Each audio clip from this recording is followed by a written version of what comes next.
మీ మోకాల నొప్పులకు ఎటువంటి సర్జరీ లేకుండా ఎపియాన్ పెయిన్ క్లినిక్ అందిస్తున్న అత్యాధునిక చికిత్స.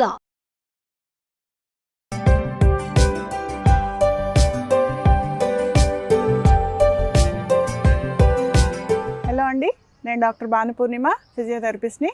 చూసారు కదండి, ఈరోజు మనం వాకింగ్ ట్రాక్ మీద ఉన్నాము. ఇవాళ మనము వాకింగ్ గురించి తెలుసుకుందాం. వాకింగ్ అనగానే మనకి ఎన్నో అనుమానాలు. వాకింగ్ అనేది ఎవరు చేయాలి, ఎలా చేయాలి, ఎప్పుడు చేయాలి, మోకాళ్ళ నొప్పులు ఉంటే వాకింగ్ చేయొచ్చా, నడుము నొప్పి ఉంటే వాకింగ్ చేయొచ్చా, సో ఇలాంటివి చాలా అనుమానాలు ఉంటాయండి.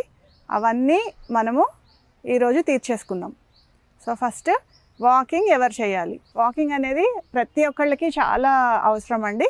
సో వాకింగ్ అనేది అన్ని వయసుల వాళ్ళు చేసుకోవచ్చు. వాకింగ్ ఏ టైంలో చేయాలి, ఐడియల్ టైం ఫర్ వాకింగ్ అంటే ఉదయం సమయం అండి. ఉదయము 7 గంటల నుంచి 8 గంటల లోపు వాకింగ్ కనుక చేస్తే మనకి డి విటమిన్ అనేది బాగా అందుతుంది. సో ఆ టైంలో వాకింగ్ చేయడం చాలా చాలా ఉత్తమం. ఒకవేళ ఆ టైంలో చేయటం కుదరకపోతే దానికంటే ముందైనా చేసుకోవచ్చు. ఒకవేళ ఉదయం పూట కుదరకపోతే కనీసం సాయంత్రం అయినా చేసుకోవచ్చు. ప్రతి ఒక్కళ్ళు వాకింగ్ అనేది మన జీవితంలో భాగంగా చేసుకోవడము చాలా చాలా ముఖ్యం. ఫస్ట్ వాకింగ్ ఎలా చేయాలి, ఫాస్ట్గా చేయాలా, స్లోగా చేయాలా, రన్నింగ్ చేయాలా, జాగింగ్ చేయాలా, ఇలాంటివన్నీ చాలా చాలా అనుమానాలు ఉంటాయండి. ఎంత ఫాస్ట్గా చేయాలి, మనము మామూలుగా నడక కంటే కొంచెం వేగంగా నడవడము, అంటే మనకి ఒంటికి చెమట పట్టేలా నడవాలండి. సో వాకింగ్ చేసినప్పుడు మన ఒంటికి చెమట అనేది పట్టాలి. సో అది చాలా చాలా ఇంపార్టెంట్. సో వాకింగ్ ఎంత వేగంగా నడవాలి అనేది చాలామందికి ఉన్న పెద్ద క్వశ్చన్ అండి. సో ఎలాగో ఇప్పుడు చూద్దాము. ఈ పేస్లో నడిస్తే సరిపోతుందండి. సో ఇంతకంటే ఎక్కువ పేస్ చేసినా కూడా మనకి ఎక్కువ స్ట్రెయిన్ అనేది అయ్యే అవకాశం ఉంటుంది. సో మనము రెగ్యులర్గా వాకింగ్ చేసేది, మనం మామూలుగా ఇలా వాక్ చేస్తాము, కానీ మనం స్పెసిఫిక్గా ఎక్సర్సైజ్కి వాకింగ్ చేయాలి అన్నప్పుడు సో రెగ్యులర్గా నడిచేదానికంటే కొంచెం వేగంగా సో ఇలా నడిస్తే సరిపోతుంది. సో అడుగు ఎలా వేయాలి, ఎప్పుడైనా కూడా గుర్తుపెట్టుకోండి, మామూలుగా నడిచినా వాకింగ్ కోసం నడిచినా సో ఒక అడుగు మనం ముందుకు వేసినప్పుడు రెండో అడుగు ఈ అడుగు కంటే కొంచెం ముందుకు పడాలి. సో ఇంత పేస్ అనేది మీరు మెయింటైన్ చేస్తే సరిపోతుంది. సో ఇంతకంటే ఎక్కువ పేస్ మనం కనుక అడుగుకి వేస్తే స్ట్రెయిన్ అయ్యే అవకాశం ఉంటుంది. సో ఈ అడుగు కంటే నెక్స్ట్ అడుగు కొంచెం ముందుకు పడాలి. సో ఇంత డిస్టెన్స్ మనం మెయింటైన్ చేసుకుంటూ నడిస్తే మనకి వాకింగ్ అప్పుడు పర్ఫెక్ట్ పేస్లో ఉంటుంది. సో చూసారు కదా ఎంత పేస్లో నడవాలి ఏంటి అనేది. తర్వాత వాకింగ్ చేసేటప్పుడు మనకి ఫుట్వేర్ ఎలా ఉండాలి. సో షూ అనేది వేసుకోవడం చాలా ఇంపార్టెంట్ అండి. సో ఇలా సపోర్టివ్గా షూ వేసుకోవాలి. అండ్ షూ మీరు సెలెక్ట్ చేసుకునేటప్పుడు వాకింగ్కి ఎప్పుడూ కూడా షాప్కి వెళ్ళినప్పుడు మీరు నడిచి చూసి మీకు ఎంత కంఫర్టబుల్గా ఉందో చూసుకోండి. ఊరికే వేసుకొని చూసి కంఫర్టబుల్గా ఉంది అని వెంటనే షూ కొనేసుకోకండి. 4 అడుగులు నడిచి చూసుకోండి. అండ్ ఇంకొకటి ఈ భాగం మీద ఒత్తిడి లేకుండా చూసుకోండి. షూ ఈ భాగం మీద ఒత్తిడి పెడితే నడిచేటప్పుడు మీకు ఈ భాగంలో నొప్పి వచ్చే అవకాశాలు చాలా ఎక్కువగా ఉంటాయి. సో ఈ భాగం ఫ్రీగా ఉండేటట్టు చూసుకుంటే నడకకి చాలా ఈజీగా ఉంటుంది. ఇంకొక ముఖ్యమైన విషయం అండి, చాలామందికి చాలా అనుమానాలు ఉంటాయి. వాకింగ్కి ఎలాంటి డ్రెస్ వేసుకోవాలి. సో వాకింగ్కి వేసుకెళ్ళే డ్రెస్ కూడా చాలా ఇంపార్టెంట్ అండి.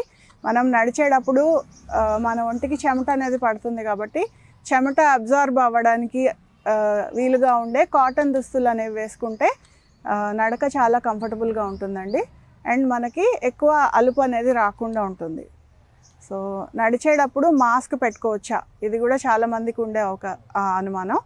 సో మాస్క్ అనేది నడిచేటప్పుడు సాధ్యమైనంత వరకు అవాయిడ్ చేయండి. ఇంకొకటి అందరికీ వచ్చే అనుమానము, ఉట్టి కాళ్ళతో నడవచ్చా, ఉట్టి కాళ్ళతో ఎలాంటి సందర్భాల్లో నడవాలి. సో మనం షూ లేకుండా ఉట్టి కాళ్ళతో నడవాలి అనుకున్నప్పుడు మట్టిలో కానీ ఇసుకలో కానీ నడిచేటప్పుడు మీరు కావాలంటే షూ తీసేసి నడవచ్చు. వేరే ఎలాంటి సర్ఫేస్లో నడిచినా కూడా కంపల్సరీ మీకు షూ అనేది వేసుకోవాలి. అండ్ ఇంకొక ఇంపార్టెంట్ విషయం నేను చెప్పదలుచుకున్నానండి. వాకింగ్కి వెళ్ళేటప్పుడు నేను చాలామందిని చూశాను, కొంతమంది మేకప్ వేసుకొని వస్తారండి వాకింగ్కి. సో వాకింగ్ చేసేటప్పుడు దయచేసి మేకప్ లాంటివి వేసుకోకండి. ఎందుకంటే మేకప్ వేసుకున్నప్పుడు మన స్వెట్ పోర్స్ అనేవి కంప్లీట్గా క్లోజ్ అయిపోతాయి. సో స్వెట్టింగ్ వచ్చినప్పుడు దాంతో మీకు ఇబ్బందులు ఎదురయ్యే అవకాశం ఉంటుంది. వాకింగ్ ఎంతసేపు చేయాలి. సో ఇది చాలామందికి ఎదురయ్యే ప్రశ్న అండి. ఎంతసేపు చేయాలి అంటే ఐడియల్ వాకింగ్ టైం మినిమం ఒక 40 నిమిషాలు అనేది మనకి చాలా అవసరము. సో 40 నిమిషాల కంటే ఎక్కువ చేయాలి అనుకుంటే అది పర్వాలేదు, కానీ మినిమం ఒక 40 నిమిషాలు అయితే రోజులో మనం వాకింగ్ అనేది పెట్టుకోవాలి. సో ఎట్ ఏ స్ట్రెచ్ మీరు 40 నిమిషాలు కనుక వాకింగ్ చేయలేకపోతే ఒక 10 నిమిషాలు నడిచి మధ్యలో ఒక 1 మినిట్ బ్రేక్ తీసుకొని మళ్ళీ నడవండి. సో ఇలా చేస్తే మీకు ఇబ్బంది లేకుండా ఉంటుంది. నడిచేటప్పుడు చాలామంది సెల్ ఫోన్లో మాట్లాడుతూ నడుస్తారు, లేకపోతే పాటలు వింటూ నడుస్తారు, లేకపోతే పక్కన మాట్లాడుకుంటూ నడుస్తారు. సో సాధ్యమైనంత వరకు సెల్ ఫోన్ అవాయిడ్ చేయండి నడిచేటప్పుడు.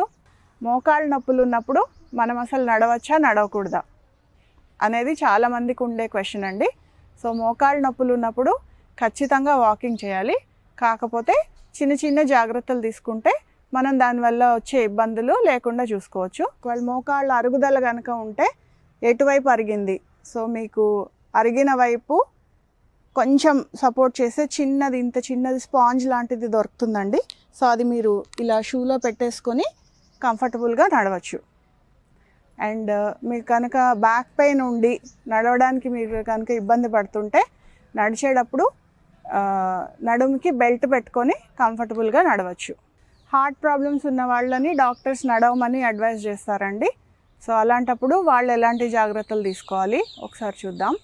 సో హార్ట్ ప్రాబ్లమ్స్ ఉన్నప్పుడు ఎట్ ఏ స్ట్రెచ్ కంటిన్యూస్గా ఒకటేసారి నడవటం అనేది ఒక్కొక్కసారి ప్రమాదకరం కావచ్చు. సో మీకు కనుక హార్ట్ ప్రాబ్లం ఉంటే సాధ్యమైనంత స్లోగా నడవండి, అంటే చెమట పట్టేటట్టు నడవకండి. సో మెల్లగా నడవండి. అండ్ ఇంకొకటి, మీతో పాటు వాటర్ బాటిల్ ఎప్పుడూ కంపల్సరీ ఉంచుకోవాలి. అత్యవసరంగా ఉపయోగపడే మెడికేషన్ కూడా మీరు ఎప్పుడూ మీతో పాటు ఉంచుకోండి. ఒక 10 నిమిషాలు నడవండి, మధ్యలో ఒక 2 నిమిషాలు రెస్ట్ తీసుకొని మళ్ళీ ఒక 10 నిమిషాలు నడవండి. సో 20 నిమిషాలు ఉదయము, 20 నిమిషాలు సాయంత్రము, రోజులో మొత్తం 40 నిమిషాలు మీరు కంఫర్టబుల్గా నడవచ్చు.